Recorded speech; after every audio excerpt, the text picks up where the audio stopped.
చూద్దాం పాస్టర్ అభినయ్ కేసులో big twist నెలకొంది. అభినయ్ దర్శన్ లీలలు మొత్తం కూడా ఒక్కొక్కటిగా బయటపడుతున్నాయి. కట్టుకున్న భార్యను వేధించి ఆమె పేరు మీద భారీగా అప్పులు చేసి ఆ డబ్బుని తన సినిమాలకి తన విలాసాలకు ఖర్చు చేశారట అభినయ్. ఆ తర్వాత మళ్ళీ నేను మారిపోయాను, చాలా చక్కటోనైనాను, శుద్ధపూసనైనా అని చెప్పి మళ్ళీ ఆ భార్య దగ్గరికి వచ్చి మళ్ళీ నమ్మించి పాస్టర్ అవతారం ఎత్తాడట అభినయ్. విజయనగరం, రాజమండ్రి, అనకాపల్లి ఈ ప్రాంతాల్లో దాంతోపాటుగా పాడేరు ఏజెన్సీ ప్రాంతాల్లో కూడా పాస్టర్గా కలరింగ్ ఇస్తూ కట్టింగ్ ఇస్తూ తిరుగుతూ ఉండేవాడు. ఇక విజయనగరంలో పాస్టర్గా ఉన్న సమయంలో ఓ యువతితో వివాహేతర సంబంధం కూడా ఉందట. 2021 మే 15న యువతిని తీసుకొని రహస్యంగా పారిపోయి పెళ్లి కూడా చేసుకున్నాడట. ఇక 3 పెళ్లిళ్ళు చేసుకున్నటువంటి అభినయ్ దర్శన్కి సంబంధించినటువంటి లీలలు బయటకు వస్తున్నాయి. దీంతో పాటుగా వరకట్న వేధింపుల కేసుతో పాటుగా కడప, విజయనగరం జిల్లాల్లో క్రిమినల్ కేసులు కూడా నమోదయ్యాయి. ప్రస్తుతం భరోసా అనేటువంటి ఓ పొలిటికల్ పార్టీ పేరుతో మళ్ళీ చలమణి అవుతున్నాడు. అయితే పార్టీ పెట్టి భారీగా విరాళాలు కూడా జమ చేసుకుంటున్నాడు. పాడేరు డ్రామా దాడి ఘటన దర్యాప్తులో ఇప్పుడు ఇవన్నీ కూడా ఒక్కొక్కటిగా బయటకు వస్తూ ఉన్నాయి.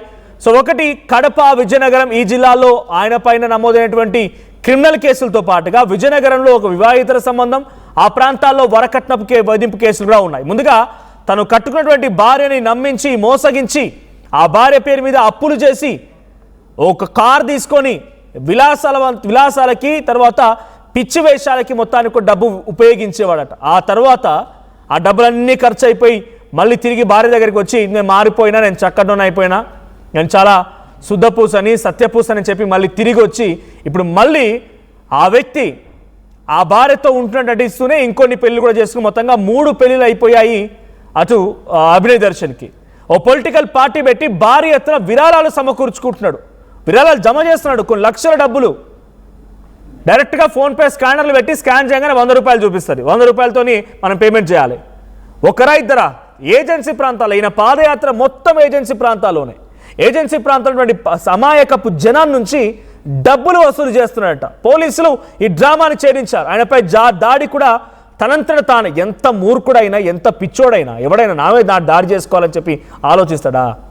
సినిమాలో సాధ్యమైంది కానీ నిజ జీవితంలో రాజకీయంగా ఎదగాలనుకున్నోనికి ఈ పనికి మళ్ళీ ఆలోచన వస్తుంది ఎవరికైనా? తన మీద తానే దాడి చేయించుకుంటాడా? వీళ్ళంతా ఇదే బ్యాచ్. 2 రోజులు నా మీద దాడి జరగబోతున్నారంటూ ఒక వీడియో చేస్తారు, ఎక్కడ పోలీస్ కంప్లైంట్ ఇయ్యరు, ఎక్కడ కూడా ఏం అడ్రస్ చేయరు. 2 రోజులు నిజంగా అనుకున్నట్టుగా దాడి జరుగుద్ది. ఎట్లా జరిగిద్ది దాడి? ఇంకో ఇట్లా జరిగిద్ది, వాళ్ళంతా వాళ్ళు దాడి చేయించుకుంటారు కాబట్టి జరిగిద్ది. లేదనంటే ఇక దాడి జరిగేంత వరకు ఓ మతం పేరు చెప్పి ఇంకో మతాన్ని పిచ్చి పిచ్చిగా ఏది పడితే అది మాట్లాడి, ఒక మతానికి సంబంధించినటువంటి ఆరాధ్యంగా కొలిచే దేవుళ్ళ మీద మాట్లాడి, ఇంకొకరి మీద మాట్లాడి లేని దాన్ని ఉన్నదాన్ని క్రియేట్ చేసి మత సామరస్యాల్ని పూర్తిగా రెచ్చగొట్టి, మత విద్వేషాలు రెచ్చగొట్టి పనికి మాలిన పనిని చేసడంలో అభినయ్ దర్శన్ తనకు తానే సాటి, తనకెవరు లేరు మేటి అన్నట్టుగా బిహేవ్ చేస్తూ ఉండేవాడు. ఇప్పుడు దీనికి సంబంధించి ఒక్కో భాగవతం బయటపడుతుంది. ఇంకా క్లియర్గా డీటెయిల్డ్గా మరిన్ని అప్డేట్స్తో మా ప్రతినిధి కృష్ణమోహన్ సిద్ధంగా ఉన్న AP input editor. Krishnamohan, so ఏంటి అభినయ్ దర్శన్కి సంబంధించి ఈ దాడి ఘటన? అంటే ఇది ఒక డ్రామా తర్వాత వరుసగా సంఘటనలు బయటపడుతున్నాయి. పెళ్లిల వ్యవహారం కానీ, ఆయన చేసిన అప్పులు కానీ, డబ్బులు వసూలు చేసే తీరు కానీ అన్నీ బట్టబయలు అవుతున్నాయి. సో పోలీసులు ఏం చెప్తున్నారు? ఇంకా ఛేదించే అవకాశం ఉందా? ఇంకా ఎన్నెన్ని రంగులు రుద్దుకొని ఇటువంటి వేషాలు వేసుకొని తిరుగుతూ ఉన్నాడు? ఇప్పుడు చాలా క్లియర్ గా చెప్పింది. దర్శన్ వ్యవహారంలో తనకి కేవలం మహిళలతో ఉన్న అక్రమ సంబంధాలకు సంబంధించిన వ్యవహారం కూడా ఈ రోజు పోలీసులు అఫీషియల్ గా ఈ డీటెయిల్స్ మొత్తాన్ని కూడా బయట పెట్టే ప్రయత్నం చేశారు. దీంట్లో చాలా వరకట్న వేధింపులు, పెళ్లిళ్ళు, తర్వాత షికారులు, వీడు ఒకటి కాదు చేతులు చాలా పనులు చేసిన వివరాలు అయితే ఒక్కొక్కటి బయటకు వస్తున్నాయి. దాని మీద చాలా లోతుగా మనోజు దర్యాప్తు చేస్తున్న పరిస్థితి. ప్రధానంగా చూసుకుంటే కడప, విజయనగరంలో ఇతని మీద క్రిమినల్ కేసులు కూడా నమోదైనాయి. ఈ పాడేరు డ్రామా ఏదైతే దాడి చేసి తన మీద దాడి చేసుకుని ఒక 5 మందితో దాడి చేసి హీరో అయిపోవాలి, తర్వాత ఇంకొకటి అయిపోవాలి, మొత్తానికి ఆడంతా కూడా నేనే దిక్కు అన్నట్టుగా ఒక ప్లాన్ ఆఫ్ యాక్షన్ చేస్తున్నాడు. అసలుకి ఇతను మొదటగా కడప నగరంలోని ఎర్రముక్కలపల్లికి సంబంధించిన అక్కడ అవుతుంది. యాక్చువల్ గా అక్కడ వీడు ఎస్వి యూనివర్సిటీ నుంచి యానిమేషన్ ఇంజనీరింగ్ లో ఒక పట్టా సంపాదిస్తాడు. 2011 మే 19న ప్రకాష్ నగర్ కి సంబంధించిన సుష్మా అనే అమ్మాయితో మొదట వివాహం జరుగుతుంది. అయితే ఆ సుష్మా పాపం బాగా చదువుకున్న అమ్మాయి, బాగా చదువుకుంది, MBA పూర్తి చేసింది. తర్వాత కొంత చదువులో కొంచెం గట్టిగా ఉన్న అమ్మాయి. ఒక 2 ఏళ్ల తర్వాత అమ్మాయికి బ్యాంక్ లో, ఒక యూనియన్ బ్యాంక్ లో చాలా మంచి ఉద్యోగం రావడం, ఆ ఉద్యోగం రావడం వల్ల ఆ ఉద్యోగంతో నేరుగా ఇక ఆ ఉద్యోగానికి వచ్చే డబ్బులతో సినిమాలు తీస్తానని, ఇంకోటి తీస్తానని, ఈ విధంగా పూర్తిగా కూడా ఇష్టారాజ్యంగా ఆ అమ్మాయికి పేరు ఇచ్చి చాలా గందరగోళం చేశాడు. పెళ్లి సమయంలో కూడా 1.5 లక్ష నగదు, 15 తులాల బంగారం కట్నంగా తీసుకున్నాడు మనోజ్. ఈ అభినయ్కి 2 ఆడపిల్లలు.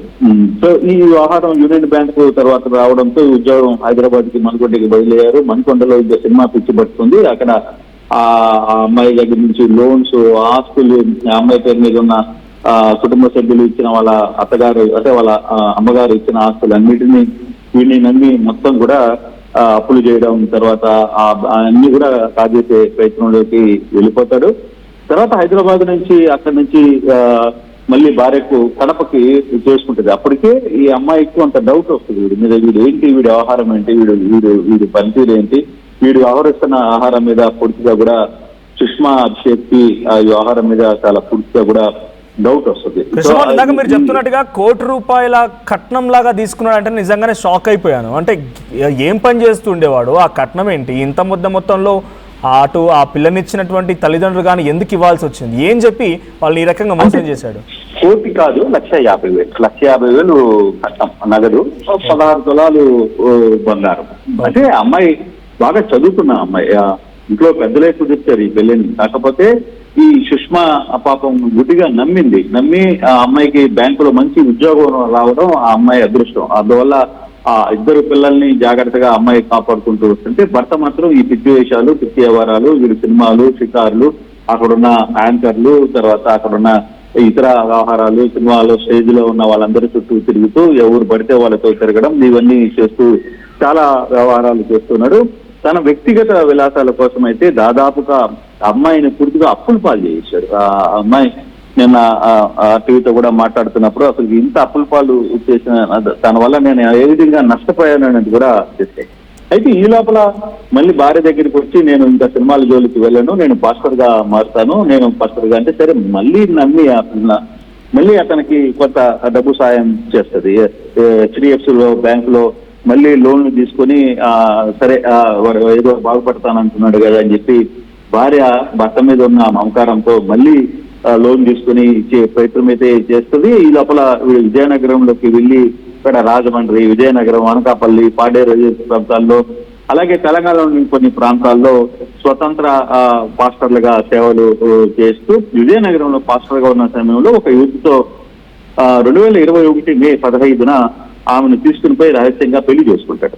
అక్కడ అది వాళ్ళ తల్లిదండ్రులు 1 పోలీస్ స్టేషన్ కి ఫిర్యాదు చేయడంతో పోలీసుల విచారణలో మొదటి భార్యని, అంటే సుష్మాని సంప్రదిస్తారు వాళ్ళు పోలీసులు. ఏంటి మీ భార్య అంటే, వాడు మొదటి నుంచి ఏ పనులు చేస్తున్నాడు, నేనేం చేయగలను, నేను చెప్పినా కూడా వినలేదనేది తను చెప్పుకుంటున్న బాధ. దాంతో పోలీసులు వాడి మీద పూర్తిగా కూడా కేసులు కట్టారు. తర్వాత వాడు ఏదో బెయిల్ తీసుకుని వచ్చి తర్వాత ఆ అమ్మాయితో వెళ్లే ప్రయత్నం అయితే చేస్తాడు. ఆ తర్వాత కూడా మనం ఇది కేవలం ఇక్కడే కాదు, విజయవాడలో కూడా ఇదే వ్యవహారాన్ని నడిపాడు. విజయవాడలో కూడా ఉంటూ ఒక అమ్మాయిని చేసుకుని రహస్యంగా పెళ్లి చేసుకుని ఆ అమ్మాయితో కూడా ఉన్న నేపథ్యంలోనే ఇతని మీద విజయనగరంలో 1 టౌన్లో ఒక కేసు నమోదుంది. అలాగే తర్వాత వీళ్ళ కుటుంబ సభ్యులకి కడప చెంచౌకలో కూడా, అంటే మొదటి భార్య వీడు చేస్తున్న వ్యవహారాలు, వీడు చేస్తున్న వ్యవహారాల మీద ఆమెకి విసుగుబుట్టి నేరుగా కడప 1 టౌన్లో కూడా చెంచౌక పోలీస్ స్టేషన్ లో కూడా కేసు నమోదు చేస్తుంది. అక్కడ కూడా క్రైమ్ నంబర్ 172/2021, విజయనగరంలో 331/2021. సో ఈ రెండు ఏరియాస్ లో ఇదే కేసులు నమోదయ్యే పరిస్థితి అయితే ఉంటే వీటి కింద అసలు వరకట్న వేధింపులు కూడా చట్టం మీద కూడా నమోదు చేస్తారు కేసులు. సో ఇంత హడావిడి చేస్తున్న టైంలోనే ఇంకా భార్యని వదిలేశాడు. అవసరమైతే కొంత డబ్బులు తీసుకుంటాడు భార్య దగ్గర, ఏదో ఒకటి మాయ చెప్తాడు. తర్వాత మొదటి భార్యని వదిలేశాడు. 2వ భార్యతో కొంత తెగదింపులు అయ్యి 3వ భార్య విజయవాడలో పారిపోయిన అమ్మాయితో ఇప్పుడు ఉంటున్నాడా లేదా తెలియదు. అసలుకి ఈ సమయంలోనే సడన్ గా వరకు ఒక ఐడియా వస్తుంది. ఏదైతే పాస్టర్ ప్రవీణ్ చనిపోయిన సమయంలోనే ఆ రోజే వీటికి ఒక ఐడియా వస్తుంది. పాస్టర్ ప్రవీణ్ జరిగిన సంఘటనలో కొంత ఆంధ్రప్రదేశ్ లో జరిగిన అలజడిలో ఈ అలజడిని మనం వాడుకోవాలి అని చెప్తూ ఈ క్రైస్తవుల్ని అడ్డం పెట్టుకొని దాదాపుగా భరోసా పార్టీని ఒకటి ప్రకటిస్తాడు. అక్కడి నుంచి తన ఏం చేయాలనుకుంటున్నాడు ఏంటి అనేది విరాళ రూపంలో 10 రూపాయల నుంచి 100 రూపాయలు ఇట్లా వసూలు చేసుకుంటూ దాదాపుగా తను ఎక్కడికి వెళ్తే అక్కడికి ముందుగా ఒక టీం సెటప్ వెళ్తుంది. ఒక 5 మంది శిష్యులు, ఒక 6 మంది శిష్యులు ఉంటారు. వీడు 6 మంది వీడు వెళ్ళేటప్పుడు ముందుగా వాడు నడుస్తుంటే ఒక షూట్ చేస్తాడు. అక్కడ కీలకంగా ఈ సంఘటనలో చాలా ఆసక్తికర అంశం ఒకటి బయటపడుతుంది.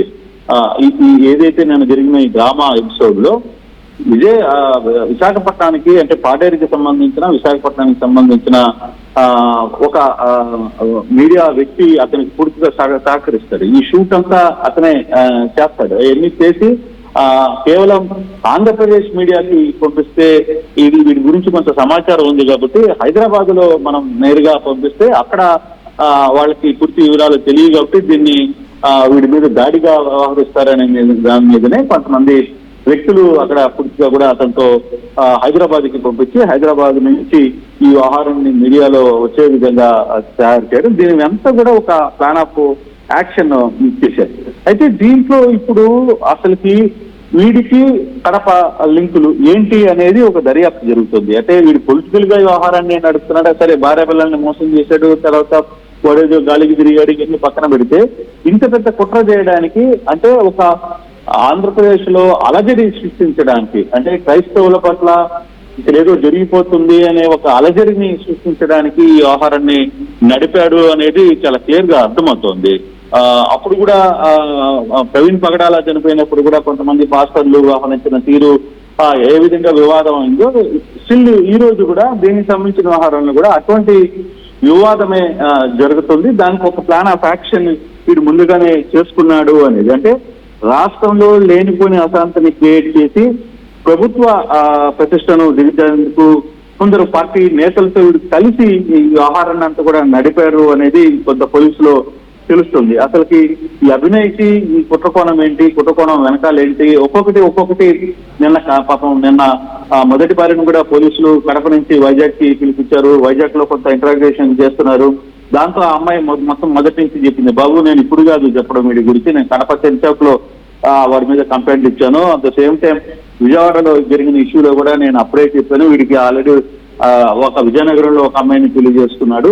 ఆ విధంగా వీడు అమ్మాయిని ఇవన్నీ విషయాలు బయటపడుతున్నాయి కదా. పోలీసుల అదుపులో ఉన్నటువంటి దర్శన్ని, ఇప్పుడు అభినయ్ దర్శన్ని ఇవన్నీ కేసుల్లో ఇంకా సీరియస్ గా తీసుకొని ఇంకెవరైనా బాధితులు బయటకు వచ్చే అవకాశం ఉందా? ఎందుకంటే చాలా మందిని పెళ్లి చేసుకున్నాడు. చాలా మంది రోల్ కనపడుతుంది దీంట్లో. కేవలం అభినయ్ దర్శన్ ప్లాన్ డైరెక్షన్ అంతా జరిగినా దీన్ని సహకరించిన వ్యక్తులు ఎవరు, దీంతో పాటు ఈ ప్లాన్ ఆఫ్ యాక్షన్ ఇచ్చడానికి అక్కడ స్థానికంగా ఉన్న కొంతమంది వీడియోగ్రాఫర్లు కొంతమంది ఎవరు సహకరించారు, యూట్యూబ్ వ్యక్తులు కూడా కొంతమంది సహకరించారు అక్కడ. అట్ ద సేమ్ టైం అసలు సూత్రధారులు ఎవరు, అంటే కడపకు ఉన్న లింక్స్ ఏంటి వీళ్ళకి అనే దాని మీద కూడా కొంత ప్రభుత్వం అయితే చాలా సీరియస్ గా ఎఫెక్ట్ అయితే చూస్తోంది. సాధ్యమైనంత త్వరలో బహుశా ఈ రోజు రేపటి లోపల వీళ్ళని అధికారికంగా ప్రెస్ మీట్ పెట్టి సంబంధించిన వ్యవహారాలన్నీ కూడా పోలీసులు అధికారికంగా చెప్పే ప్రయత్నం అయితే చేస్తారు. మనం వచ్చాం. Right, thank you Krishnamohan. So మొత్తంగా 1 కాదు 2 కాదు కొన్ని వరుస కేసులు ఉన్నాయి. ఆయన పైన వరకట్న వేధింపు కేసులు ఉన్నాయి, క్రిమినల్ కేసులు ఉన్నాయి, పబ్లిక్ని డ్యామేజ్ చేయడాలు, పబ్లిక్ని డబ్బులు అడుక్కోవడాలు, సామాన్య అమాయక జనాన్ని మతం ముసుగులో వాళ్ళు రెచ్చగొట్టి వారి దగ్గర కూడా డబ్బులు వసూలు చేయడాలు. 1 2 కడప, విజయనగరం, ఇటువైపు నుంచి పాడేరు ఈ ప్రాంతాల్లో కూడా కేసులు ఉన్నాయంట. సో 3 అమ్మాయిల్ని పెళ్లి చేసుకున్నాడు. మొదటి అమ్మాయి దగ్గర కట్నం తీసుకొని ఆ అమ్మాయి దగ్గర అప్పులు చేసి అమ్మాయి బ్యాంక్లో పనిచేస్తుందంట. డీటెయిల్ ఇన్ఫర్మేషన్ మీకు ఆర్టీవీ అందిస్తుంది. ప్రతినిధి కృష్ణమోహన్ చెప్తున్నాడు చాలా డీటెయిల్ ఇన్ఫర్మేషన్. మొదటి భార్యని పెళ్లి చేసుకొని ఆ తర్వాత అమ్మాయిని మోసగించి ఆ అమ్మాయి దగ్గర డబ్బులు తీసుకొని ఆ అమ్మాయిల అప్పుల బారిలో పడేసి ఆ అమ్మాయిని ఇబ్బందులు పెట్టి మళ్ళీ వేరే దగ్గరికి వెళ్ళిన తర్వాత అక్కడ సినిమాల గురించి ఆలోచనలు వచ్చి సినిమాల్లోకి వెళ్ళి విలాసవంతమైన జీవితాల కోసం అమ్మాయి దగ్గర తీసుకున్న ఆ పేరు చెప్పి డబ్బులు తీసుకొని అంతా ఈ మొదటి నుంచి అంతా కూడా రంగుల ప్రపంచమే. పైకి చూడడానికి చాలా పెద్ద అభినయవంతుడిగా కనబడే వ్యక్తి చాలా లోపల మాత్రం చాలా డిఫరెంట్ మల్టిపుల్ క్యారెక్టర్స్ ఉన్నాయనేది అర్థమవుతోంది. అంతా ఒక పక్క డ్రామా చేసి అడ్డంగా పోలీస్ ఏట బుక్ అయిన తర్వాత ఒక్కోటి బయటపడుతూ ఉన్నాయి. ఇకపైన ఇలాంటి వ్యక్తుల్ని కనీసం మీ కమ్యూనిటీనో లేకపోతే క్రిస్టియన్ కమ్యూనిటీ క్రైస్తవకు సంబంధించినటువంటి నేను సైనికున్నానో లేకుంటే వాళ్ళపైన దాడులు జరుగుతున్న ఫైట్ చేస్తాను కనీసం మీరు అంటుకు రానిచ్చిన అంటే మీ పక్కన నిలబడినిచ్చినా కూడా మీరు కూడా ఇలాంటి వ్యక్తులతోనే తోడయ్యారనే రకంగా పూర్తిగా ఆ సమాజానికే చెడ్డ పేరు వస్తుంది. సో ఆల్రెడీ ఆర్టీవీ కొన్ని డిబేట్స్ కండక్ట్ చేసిన విషయం పైన చాలామంది ఇక్కడికి పాస్టర్లు ఆ కమ్యూనిటీకి సంబంధించి పెద్దలు వచ్చినప్పుడు బాయ్కాట్ అంటున్నారు, వాడిని బాయ్కాట్ చేస్తామనేటువంటి మాటను స్వయంగా వాళ్ళు మాట్లాడుతున్నారు. సో ఒకసారి స్వయంగా అక్కడ పార్టిసిపేట్ చేసి ఈ దాడిలో నన్ను కొట్టండి నన్ను తిట్టండి అని చెప్పి ఎవరికైతే చెప్పాడో ఆ కొట్టిన వ్యక్తులు ఆ గుంపులో మాస్క్ వేసుకొని